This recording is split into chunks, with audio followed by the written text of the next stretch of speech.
Match একটুখানি নামা, সেই ম্যাচে ইস্টবেঙ্গল পয়েন্ট নষ্ট করলো।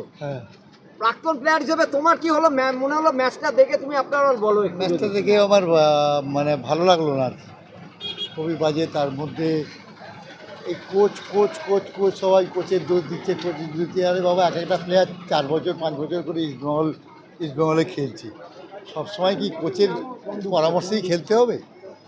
তা তো যে আর একটা ক্লাব থেকে পয়সা নিচ্ছে, তাদেরও তো কিছু দেবার আছে না?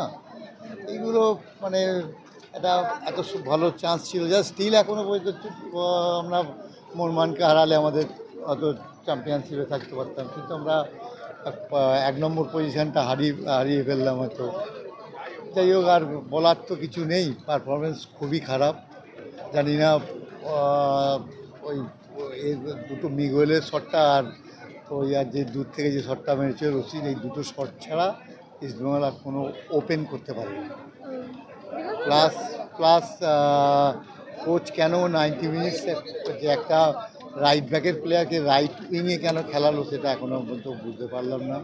প্লাস যা এটা করলো, যারা নামালো যাদের, তাদের তো একটু খেলার টাইম দিতে হবে। 80 মিনিটের পর একটা প্লেয়ারকে যদি নামায়, সে সেট হয়ে কী করে খেলবে ফুটবল? যাই হোক, কোচের আমি দোষ দিই না, প্লেয়ারদের একটা তাগিদ থাকার দরকার।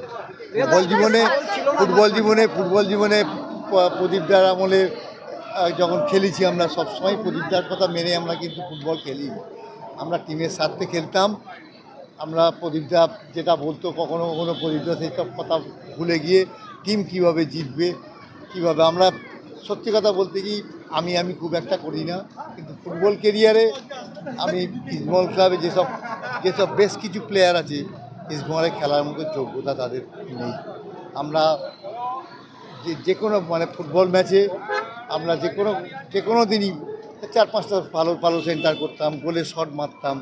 মানে এত বাজে ফুটবল এই মানে আজকের দিনে, এটা আমার কাছে মানে খুব মানে মানে অবিশ্বাস্য লাগলো একটা।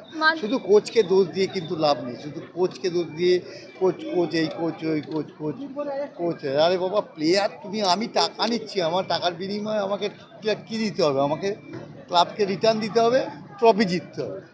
আমরা আমাদের ঘরে তোমার 1920 সালে আমাদের জন্ম। 1920 সাল থেকে যত টুর্নামেন্ট আছে, সব টুর্নামেন্ট আমাদের ঘরে আছে। ইভেন অনেক বাইরে থেকেও আমাদের অনেক টুর্নামেন্ট ট্রফি আছে, কিন্তু আমাদের এই আইএসএলটা আমরা এখনও পর্যন্ত 12তম আইএসএল হচ্ছে। আইএসএলটা আমরা এখনও পর্যন্ত চ্যাম্পিয়ন হতে পারিনি। যাই হোক, স্টিল যতক্ষণ না নাকটা একদম জলে ডুবে যায়, ততক্ষণ আমরা ইস্টবেঙ্গল সাপোর্টার, আমরা লড়াই করি। দেখা যাক, বড়ো ম্যাচটা আছে, ইন্টারকাসি ম্যাচ খেলা হবে কি না ঠিক জানি না, ওরা নাকি খেলবে কি না খেলবে, যাই খেলা হোক আর যাই হোক, যে ম্যাচটা হবে ডিসাইডেড ম্যাচ। ইস্টবেঙ্গল মোহনবাগান, এবং ইস্টবেঙ্গলকে জিততে হবে।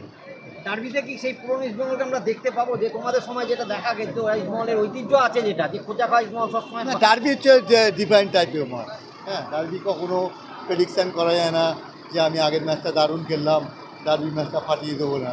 এটা 50-50 ম্যাচ, স্নায়ু যুদ্ধের লড়াই।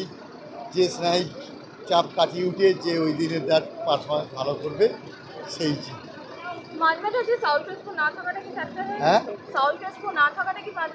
হ্যাঁ, আজকে তার কারণ হচ্ছে রশিদ আর তোমার যে খেলছিল ওই সৌভিক, রশিদ আর সৌভিক দুটোই হচ্ছে মানে ম্যাক্সিমাম দেখো খুব একটা ভালো পাস করতে পারে না, গুডটা খেলার ঠিক আছে। তোমার কী বলে, সৌভিক হচ্ছে ম্যাচ জিতলো, 1 গোলে 2 গোলে জিতছি, ঠিক আছে। লাস্টের দিকে 15-20 মিনিট ওকে করলাম, ওটা খেলা ভাঙার খেলা খেলে।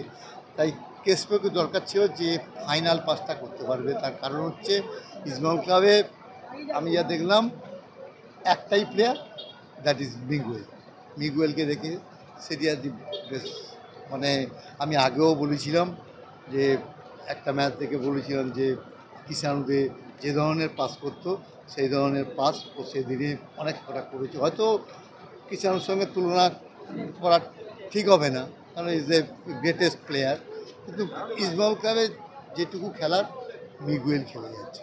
কালকে প্রেস কনফারেন্সে অস্কার ব্রুজও তিনজন প্রাক্তন তো এইসব- এটার কি প্রভাব মাঠে পড়লো, মানে বাইরের প্রভাব পড়ছে কি মাঠে এটা? দেখো কোচের কাজ হচ্ছে টিমকে ঠিকভাবে তৈরি করা। আমি টিচার, আমি যদি স্টুডেন্টকে আগেই বলি আমার সঙ্গে কন্ট্যাক্ট আছে 31শে মে অবধি আমার সাথে কন্ট্যাক্ট আছে, আমি কেন আগে বলবো যে আমি এরপরে আমি ম্যাচ ছেড়ে দেবো?